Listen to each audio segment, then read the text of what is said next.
पिता पुत्र और पवित्र आत्मा के नाम पर।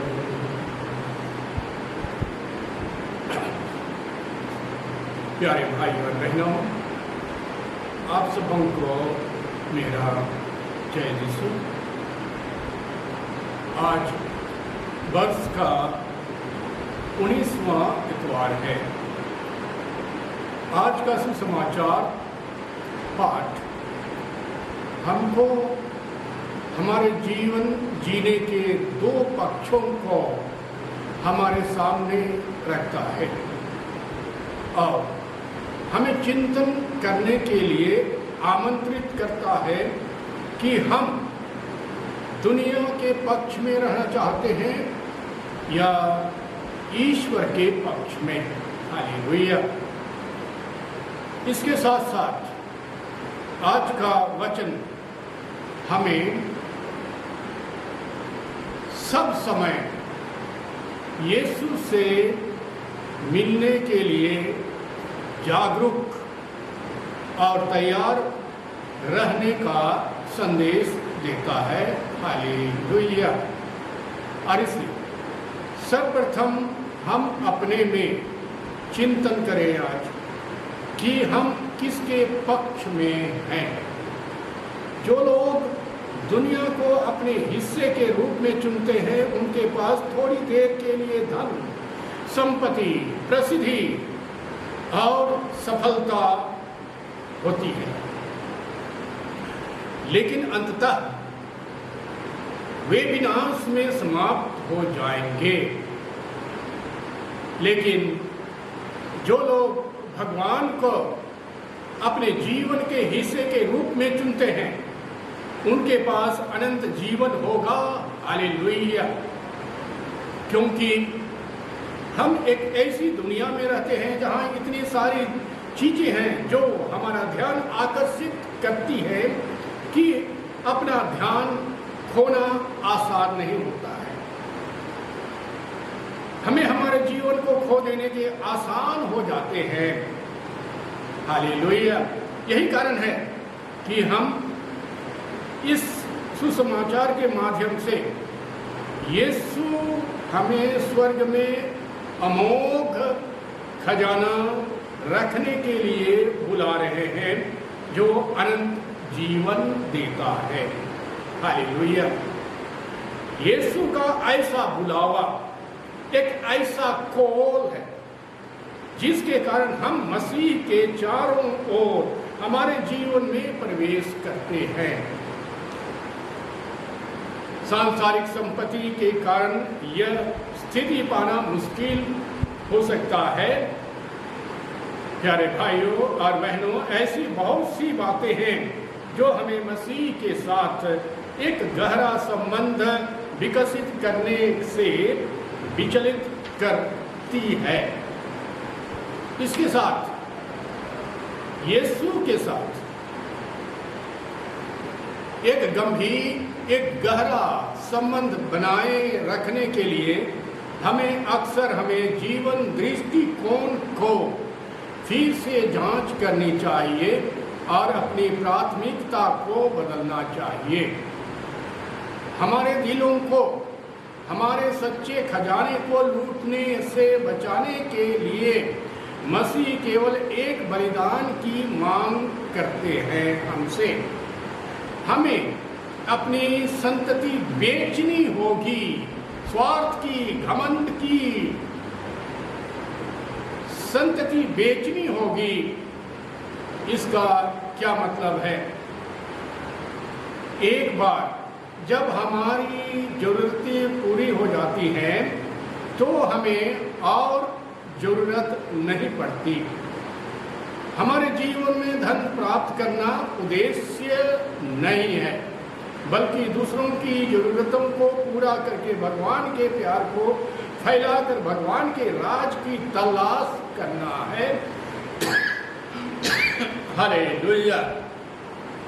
हम हमारे पास जो धन है, हम हमारी जरूरत के लिए निश्चय ही प्रयोग करें, परंतु उन जरूरतमंदों के लिए और परमेश्वर के उन लोगों के साथ बांटें जो जरूरतमंद है।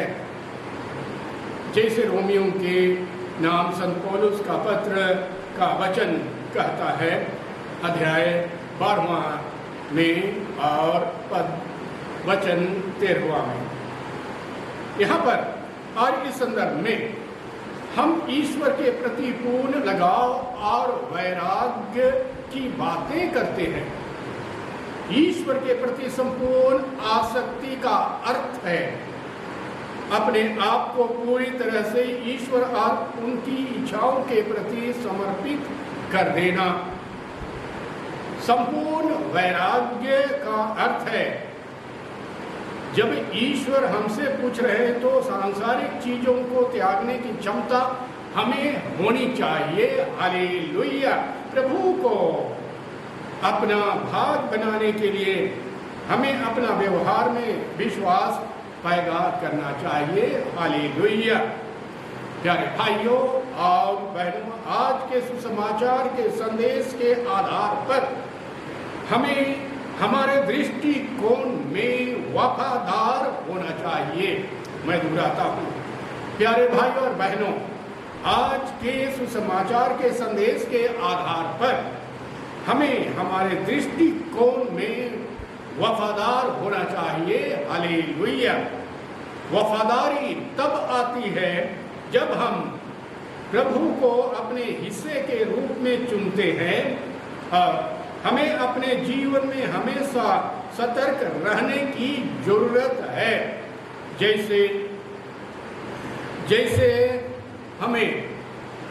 जैसे नौकर को रात में अपने मालिक के लौटने की प्रतीक्षा कर रहे हैं। धन्य है, वचन कहता है, धन्य है वे सेवक जिन्हें स्वामी आने पर जागता हुआ पाता है।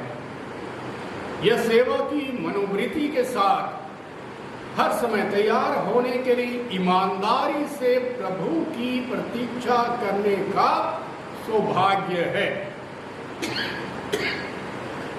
जबकि जब हम संसार को अपने हिस्से के रूप में चुनते हैं तो हम मसीह के प्रति विश्वासघाती होंगे। ईश्वर जानता है कि उस नौकर में बहुत फर्क है।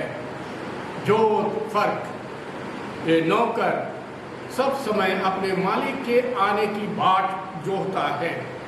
अतः हमें सब समय ईश्वर से मिलने वास्ते जागरूक होकर के तैयार होना है।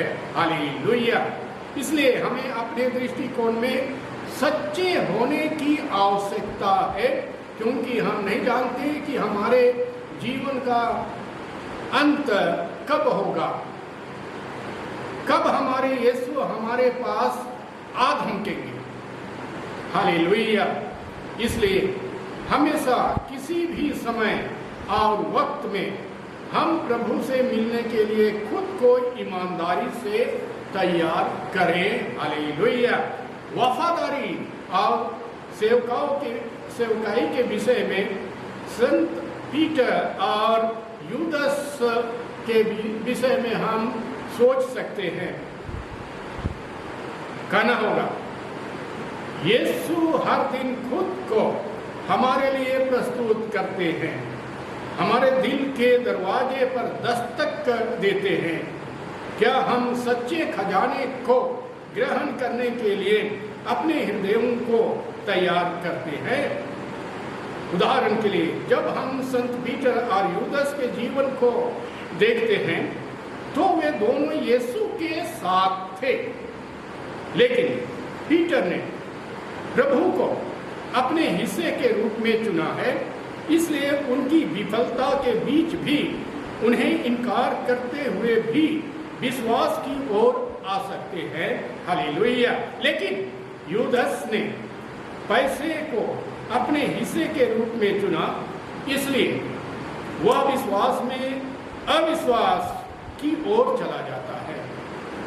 यहाँ केवल एक चीज जिसने उनके दोनों के जीवन को बदल दिया, वह था सच्चा पश्चाताप।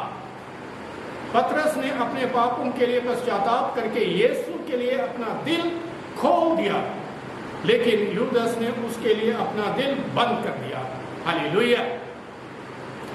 हमारे दैनिक जीवन में यीशु हर दिन खुद को प्रस्तुत करते हैं, विभिन्न तरीकों से हमारे दिलों के दरवाजे पर दस्तक देते हैं। क्या हम अपने भीतर उसकी उपस्थिति को पहचानते हैं क्या? यद्यपि हम कमजोर साधन हैं और हम उससे दूर जा सकते हैं, लेकिन जब हम ईमानदारी से पश्चाताप करते हैं, जब हम ईमानदारी से पश्चाताप करते हैं, जब हम ईमानदारी से पश्चाताप करते हैं और जब हम अपना दिल मसीह के लिए खोलते हैं, तो निश्चित रूप से हम उसके साथ होंगे और अनंत जीवन प्राप्त करेंगे। हालेलुया। लेकिन जब हम सांसारिक संतति के लिए अपना दिल खोलेंगे तो हम अनंत जीवन खो देंगे। यह पसंद तो हमारा है। हालेलुया। भगवान का पक्ष लेने के लिए भगवान के अनोखे उपहार का उपयोग करना चाहिए। यीशु ने हम में से प्रत्येक को अद्वितीय उपहार दिए हैं। हमारे जीवन में हमें इन उपहारों को इस राज में निवेश करने की आवश्यकता है, जिसकी शुरुआत चर्च से होती है। हमारे पास सबसे महान उपहारों में से एक हमारा जीवन है। यीशु की शिक्षाओं के अनुसार हम इस जीवन को कितने स्वस्थ जी रहे हैं, सोचना होगा। एक और महान उपहार समय है। क्या हम समय के इस उपहार का उपयोग प्रभु के साथ अपना समय बिताने के साथ साथ उनकी सेवा करके भी कर रहे हैं क्या? हम ईसाई मानते हैं कि यह जीवन ईश्वरीय जीवन में भागीदारी है। यह जीवन अनंत काल की तैयारी है। यहाँ हम दूसरों के लिए अपना जीवन जीना सीखते हैं। हम दूसरों से प्रेम करना सीखते हैं, जो स्वयं मसीह ने दिखाया है। वह न केवल हमारे स्वामी हैं, बल्कि वे हमारे सच्चे खजाना हैं। हालेलुया। प्रभु को हमारे खजाने के रूप में प्राप्त करना आनंद की परिपूर्णता, शाश्वत सुरक्षा और स्वयं जीवन है। यह कभी चोरी नहीं होगी, यह कभी चोरी नहीं होगी। यहाँ हमारे विश्वास में इस तथ्य को समझना और धारण करना शामिल है कि भले ही हम इस दुनिया के मामले में गरीब हों, लेकिन हम ईश्वर के साथ रह करके वास्तव में अमीर हैं। यदि आप और मैं मसीह के लहू के द्वारा बचाए गए हैं, तो वह हमारा भाग्य और हमारा खजाना है। हालेलुया। जब वह हमारे जीवन में खजाना बन जाएगा, तब हमारा दिल भी उसके साथ रहेगा, क्योंकि जहां हमारा खजाना है वहां हमारा दिल भी होगा। इसलिए प्यारे भाई और बहनों, हमें विश्वास योग्यता के अपने वास्तविक रवैये के माध्यम से प्रभु का पक्ष लेने की आवश्यकता है। हे प्रभु, हमें और अधिक प्रतिबद्ध तरीके से अपना जीवन आपको फिर से समर्पित करने में मदद करें, जो हमारे और हमारे आसपास के लोगों में हमारे राज का निर्माण करता है। Hallelujah, hallelujah.